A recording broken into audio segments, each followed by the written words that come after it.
Entry 4, mile 92 on the ridge. I didn't check the tree canopy before I pitched the tent. I thought it was just a low-hanging branch scraping the nylon in the wind. But branches don't have fingers. It's pushing down against the fabric right now, molding its face into the ceiling. It's trying to see if I'm awake. If you're out here tonight, if you feel the nylon touch your forehead, don't open your eyes. Now, let me tell you how it started. There are rules to the backcountry that aren't written in any guidebook. They don't put them on the trail maps. They don't laminate them and nail them to the post at the trailhead. Not alongside the bare canister requirements and the fire restrictions and the reminder to pack out what you pack in. These are older rules, passed down in the way that old things get passed down. Not spoken directly, but implied. Told sideways, embedded in the silence that falls around a fire when someone starts a sentence they don't finish. One of those rules is this: when the mountain tells you to stop, you stop. You stop and you find shelter, proper shelter. The kind the trail maintains for exactly that purpose. 3 sides of old wood and a tin roof and a packed dirt floor, set back from the ridgeline just far enough to break the worst of the wind.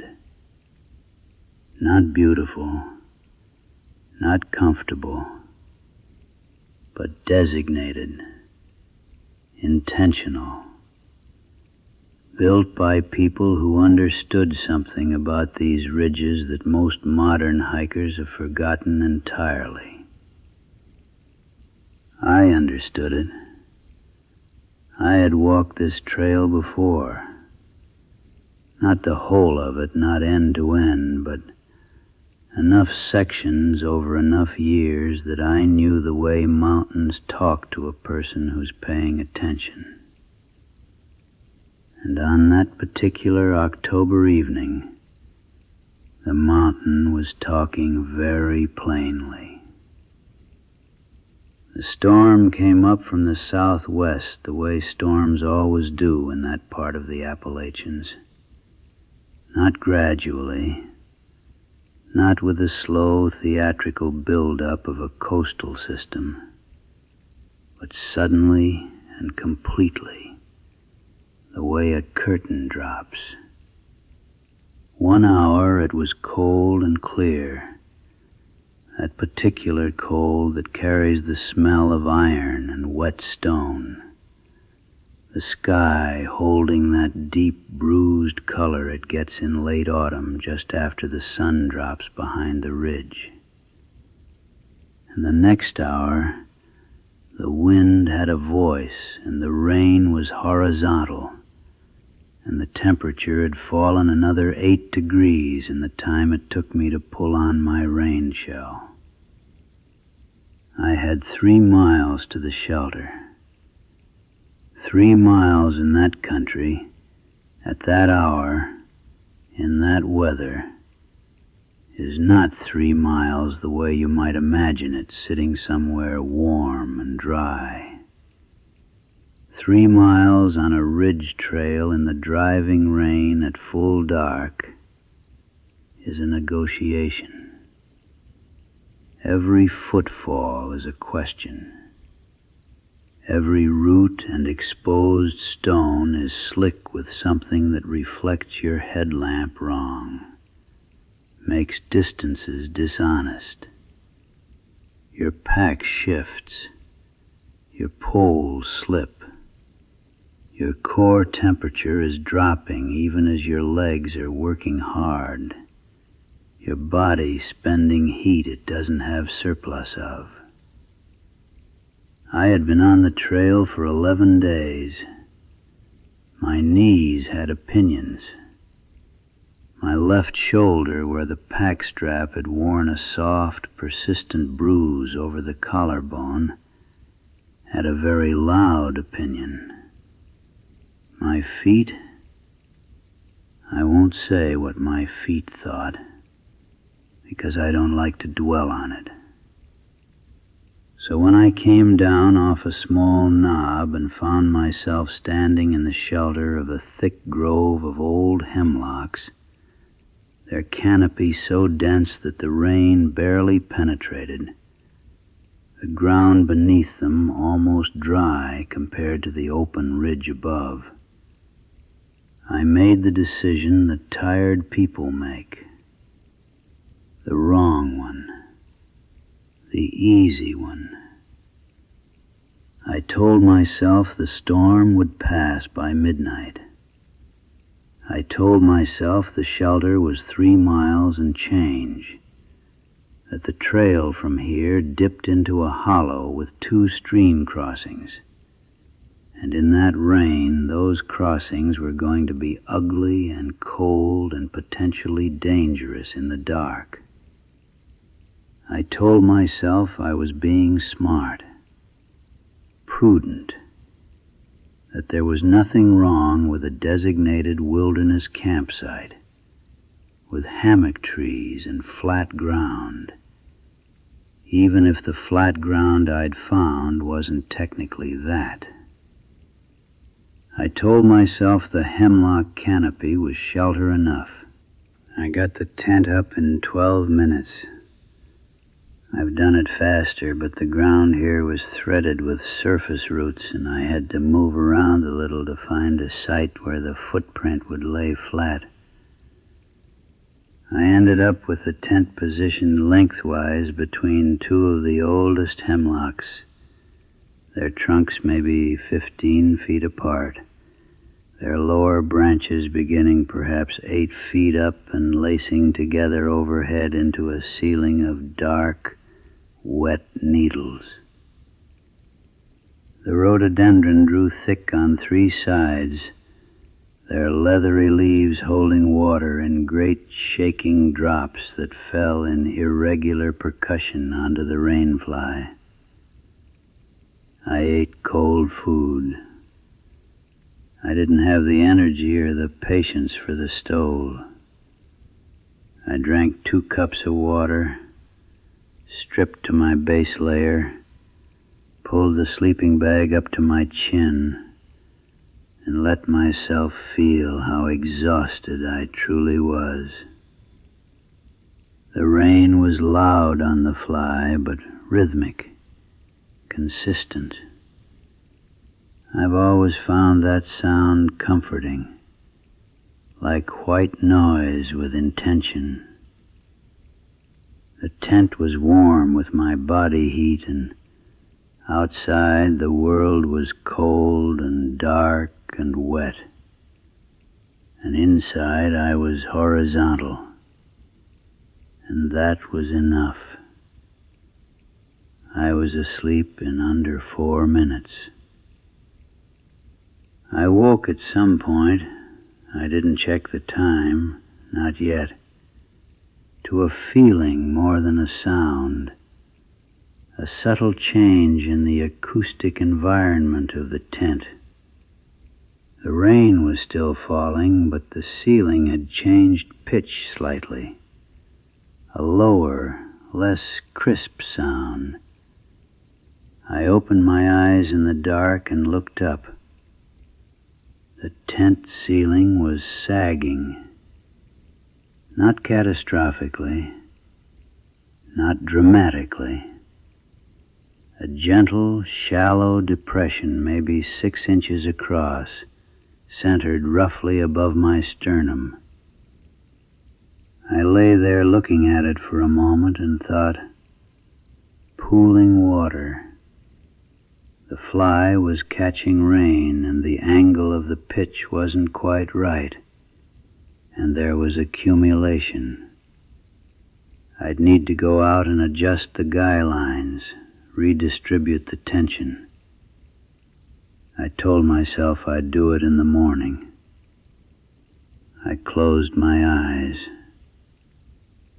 When I opened them again, maybe 20 minutes later, maybe an hour, I genuinely couldn't say, there were two shallow depressions, both roughly the same size as the first, set approximately 18 inches apart. I stared at them. The rain had not slackened, and the wind, if anything, had increased slightly. And it came to me, lying there in my bag, that rain accumulates. It gathers in one low point. It doesn't form two separate equal pools side by side unless something is creating two separate points of pressure from outside. I told myself, branches, the hemlocks overhead. A low branch had sagged under the weight of rain and needles and was now resting on the fly in two places. That happened. That was a thing that happened. I watched the two depressions for a while. They didn't move. I closed my eyes. When I opened them the third time, I checked my watch. 2:17 in the morning. The rain had changed character. Slightly lighter, but steadier, if that makes sense.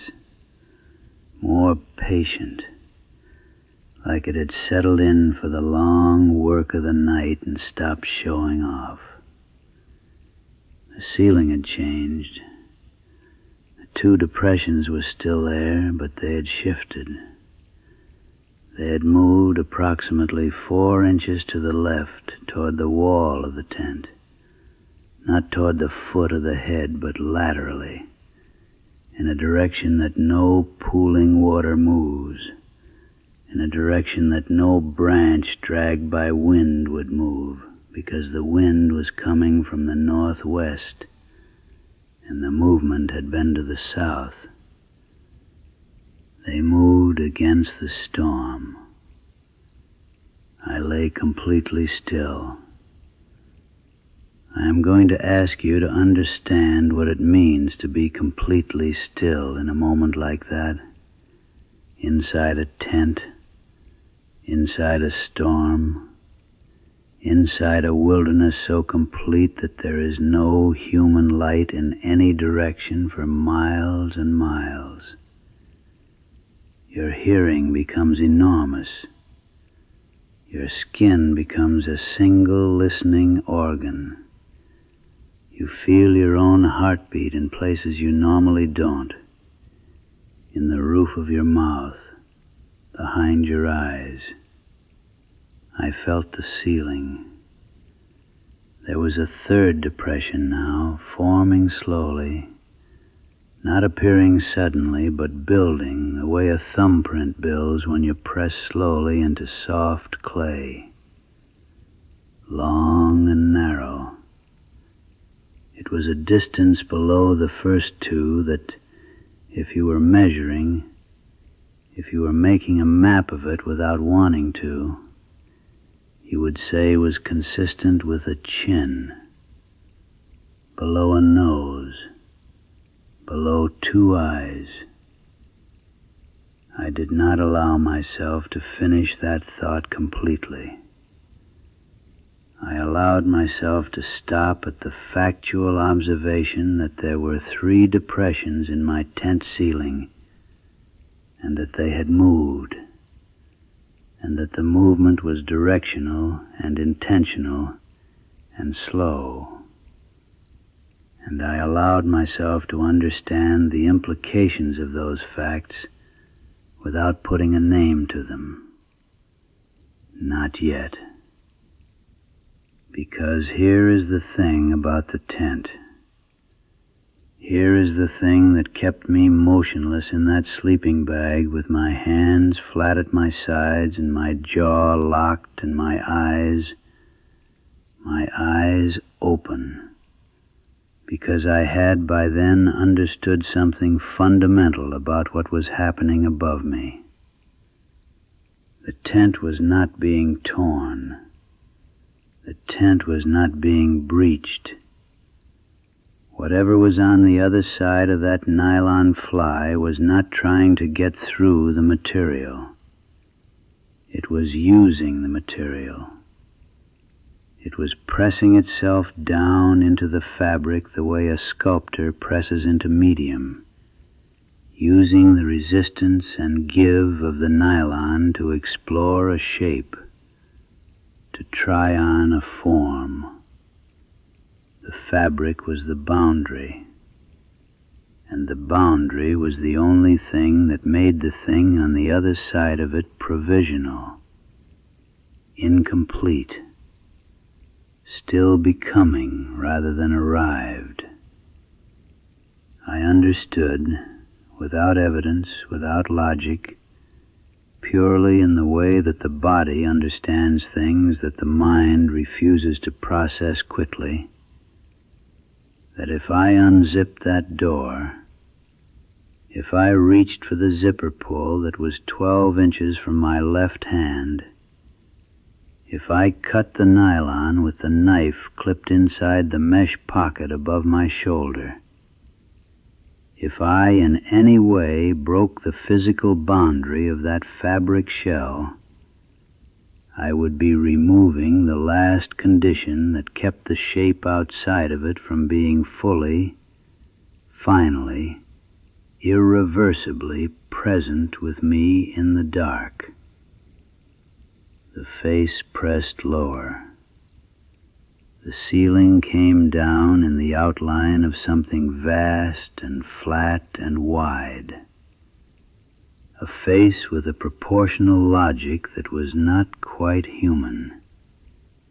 The distance between the eyes too great, the jaw too long, the whole of it too large, as if the architecture of a face had been understood in theory but never quite practiced. The nylon was maybe 4 inches from my nose. I could see the texture of it. I could feel the cold radiating from wherever the thing pressed. A cold that was not the cold of the rain night outside, but something more specific, more directed, like cold that knew where it was going. I breathed in the smallest way I could manage. I did not move. I want you to understand the discipline of that. Hours, and it was hours, because I watched the minutes on my watch and the tiny glow I allowed myself, the faintest tilt of my wrist. Hours of absolute stillness while something enormous and patient and wholly inhuman pressed its vast, flat approximation of a face against the only thing between us. Testing, listening for the sound of breath that would tell it I was awake, feeling for the shift of weight that would tell it I was aware, waiting for the involuntary flinch, the startled gasp, any confirmation that I knew it was there and had chosen to respond. Because that was what it wanted. Not entry precisely, not violence precisely. It wanted acknowledgement. It wanted to be seen. And in the being seen, in that awful moment of recognition, Something would have been completed between us that I am deeply grateful was never completed. Somewhere around 4:40 in the morning, and I know the time because I watched it. I counted the minutes. I did not sleep. I barely breathed. The pressure began to ease. Not quickly, not with any drama. With the same terrible patience it had arrived with, the face began to lift. The depressions in the ceiling became shallow, then shallower. Then were simply the natural settling of nylon around tent poles in the rain. The cold lifted. The peculiar silence that had gathered underneath the storm, a silence beneath the sound, a held breath quality to the air, slowly released. By 5:15 the rain had nearly stopped. By 5:40 I could see the gray beginning in the eastern sky through the mesh of the inner tent wall. I did not unzip the door until there was enough light to see my hands clearly. And when I stepped out, there was nothing. Wet hemlock needles, saturated ground, the drip of remaining water from the rhododendron, the ordinary sacred mess of a mountain morning after a hard night. I broke camp in 11 minutes. I walked the 3 miles to the shelter in the gray morning light, and I sat on the wooden floor and ate a hot breakfast. And I did not speak to the 2 other hikers who were there, because I didn't have the words yet for what I needed to say. I've thought about how to say it since then, and this is the best I have managed. If you sleep on the high ridges, and some of you will, some of you reading or listening to this are exactly the kind of person who ends up on those trails, in those conditions, making those decisions. There is one rule I want you to carry with you. Not the rules about bear hangs or water treatment or the 10 essentials. This one. Check the canopy before you pitch. Look up. Really look. Not for widowmakers, not for dead wood. Look at the shape of the branches. Look at whether the limbs overhead are the kind that could reach you. Look at whether the space between the tree and your tent feels like empty air or like something that has been waited in before. And if, in the deep watch of the night, you feel the ceiling of your tent come down, if you feel that cold, that pressure, that particular searching weight against the nylon above your face, don't open your eyes. Don't open the door. Don't give it the one thing it came all that way for. Just lie still. Breathe small.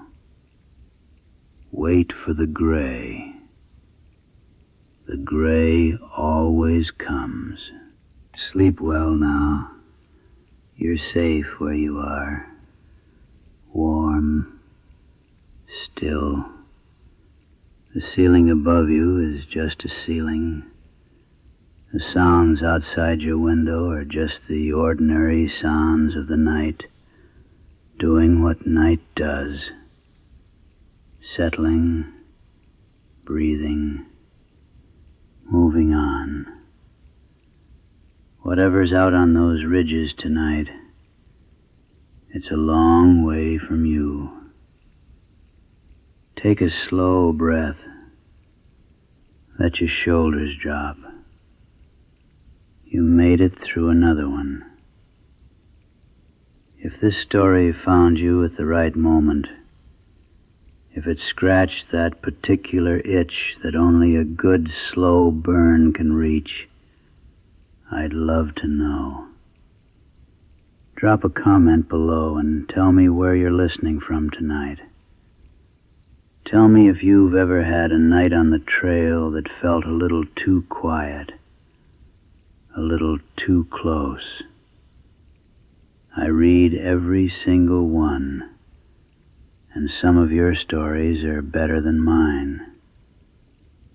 And if you want more nights like this one, more slow dark, more patient dread, more of the kind of fear that lets you sleep rather than keeps you from it, then subscribe. Hit that button and let the algorithm know you're one of us.